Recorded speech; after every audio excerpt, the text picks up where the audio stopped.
نبی کریم صلی اللہ علیہ وسلم نے فرمایا كان اللہ تبارک و تعالی قبل كل شيء وكان عرشه على الماء. جب کچھ نہیں تھا تو تمہارا خالق و مالک اللہ تھا اور اللہ کا عرش پانی پر تھا. وكتب في اللوح ذکر كل شيء, اور اس نے لوح محفوظ میں ہر چیز کا ذکر لکھ دیا. جب کچھ نہ تھا تو خالق و مالک تھا. جب ساری مخلوقات فنا ہو جائیں گی, کچھ نہ ہوگا, میرا خالق و مالک رب رحمان و رحیم اللہ پھر بھی ہوگا. اللہ کا عرش پانی پر تھا اور لوح محفوظ میں ہر چیز کی تقدیر لکھی ہوئی تھی. سیدنا عبداللہ بن عمر رضی اللہ عنہما بیان کرتے ہیں کہ رسول اللہ صلی اللہ علیہ وسلم نے فرمایا کل شیء بقدر حتی العجز والکیس او الکیس والعجز. ہر چیز اللہ کی مقرر کردہ مقدار کے ساتھ قائم ہے, یہاں تک کہ کسی کی بے بسی اور مہارت بھی, اور کسی کی مہارت اور بے بسی بھی, یہ بھی اللہ کے ہاں لکھا ہوا ہے اور یہ تقدیر کے ساتھ قائم ہے. ابو ہریرہ بیان کرتے ہیں کہ رسول اللہ صلی اللہ علیہ وسلم نے فرمایا احتج آدم و موسیٰ, سیدنا آدم اور موسیٰ دونوں کے درمیان دلائل کا تبادلہ ہوا.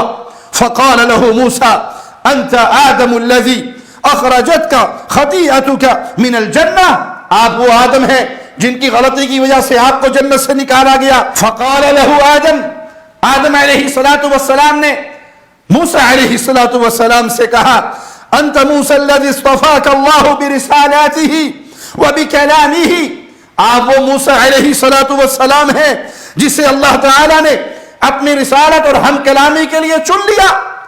پھر آپ مجھ سے اس مسئلے پر گفتگو کرتے ہیں جو میرے پیدا ہونے سے پہلے ہی میری تقدیر میں لکھا ہوا تھا. فحج آدم موسیٰ, اس طرح آدم علیہ السلام نے موسیٰ علیہ السلام کو دلیل کے ساتھ خاموش کر دیا. مجھے اس بات پر ملامت کرتے ہیں جو میری تقدیر میں لکھا ہوا تھا. یہ فیصلہ, یہ جملہ سن کر موسیٰ علیہ السلام خاموش ہو گئے اور آدم علیہ السلام نے دلیل کے ذریعے ان کو خاموش کر دیا. لیکن یاد رکھیے یہاں پہ یہ مسئلہ کہ تقدیر کو بہانہ بنا کر کوئی گناہ نہیں ہو سکتا کہ انسان گناہ کرے اور پھر اپنی تقدیر کو بہانہ بنا لے کہ میری تقدیر میں تو یوں ہی لکھا تھا, میرا کیا قصور ہے, میرا کیا گناہ ہے. اس کو شریعت کی روشنی کے تحت اعمال کرنے ہیں. تقدیر کو بہانہ بنانا, اپنے گناہوں کے لیے آڑ سمجھنا اور اس کے پردے کے پیچھے گناہوں کا بازار گرم کرنا, یہ اہل ایمان کا طریقہ نہیں. امیر المؤمنین سیدنا عمر رضی اللہ عنہ وارضا, ان کے پاس ایک شرابی کو لایا گیا. جب آپ اس پر حد قائم کرنے لگے, کوڑے مارنے لگے, تو اس نے کہا امیر المؤمنین مجھے اس مسئلے میں کوڑے مارتے ہو جو میری تقدیر میں لکھا ہوا تھا. اپنی خطا کو لے کر اس نے تقدیر کے مسئلے کے پیچھے چھپنا چاہا کہ اس طرح میری بچت ہو جائے گی. تو امیر المؤمنین نے اس کو اسی کے انداز میں جواب دیا کہ تیری تقدیر میں اگر گناہ کرنا لکھا تھا تو میری تقدیر میں تجھے کوڑے مارنا لکھا ہوا ہے.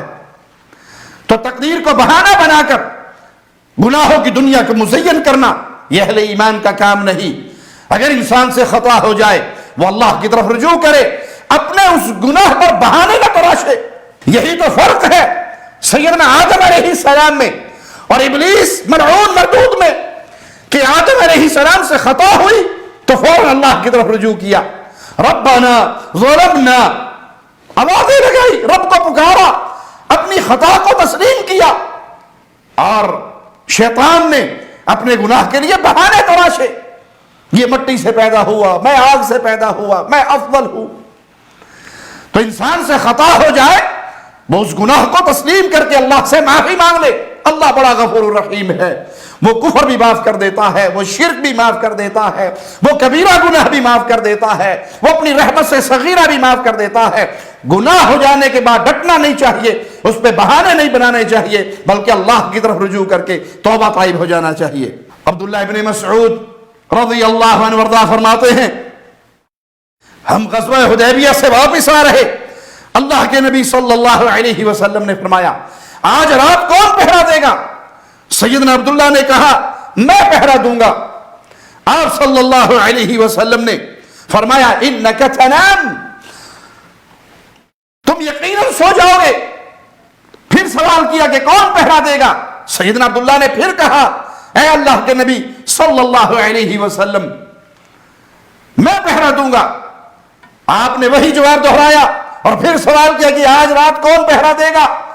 جب تیسری بار پھر سیدنا عبداللہ نے کہا کہ میں پہرا دوں گا، آپ نے فرمایا فانت اذن، ٹھیک ہے تم پہرا دو۔ وہ فرماتے ہیں میں ساری رات پہرا دیتا رہا، اور جب صبح کا وقت قریب ہونے لگا تو جیسے رسول اللہ صلی اللہ علیہ وسلم نے خبر دی تھی کہ تم سو جاؤ گے، تو واقعی میں سو گیا۔ پھر سورج کی تپش ہماری کمروں پہ پڑی، جس سے ہم اٹھے اور ہم نے کیا دیکھا کہ اللہ کے نبی صلی اللہ علیہ وسلم نے وضو کیا اور حسب معمول فجر کی 2 سنتیں ادا کی اور اس کے بعد جماعت کروائی، اور پھر فرمایا ان اللہ عز وجل لو اراد ان لا تناموا لم تناموا، اگر اللہ مالک یہ فیصلہ فرما دیتا کہ تم نہ سو، تم پہ نیند غالب نہ آئے تو تم پہ نیند غالب نہ آتی، ولیکن اراد ان تکونوا لمن بعدکم فہکذا لمن نام او نسی، لیکن مولا کا فیصلہ کیا تھا کہ تمہارا یہ سو جانا آنے والوں کے لیے ذریعہ ہدایت بن جائے، ان کے لیے رہنمائی کا ایک پہلو بن جائے کہ اگر کوئی سو جائے یا کوئی بھول جائے تو وہ جب اٹھے اسی وقت وضو کرے اور پہلے فجر کی سنتیں ادا کرے اور پھر فرض ادا کرے۔ اکثر لوگ کہتے ہیں جی آنکھ نہیں کھلتی، رات کو لیٹ سوتے ہیں اور پھر فجر کی نماز چھوڑ دیتے ہیں، ظہر پڑھتے ہیں، عصر پڑھتے ہیں، مغرب پڑھتے ہیں، عشاء پڑھتے ہیں، فجر نہیں پڑھتے، آنکھ نہیں کھلتی۔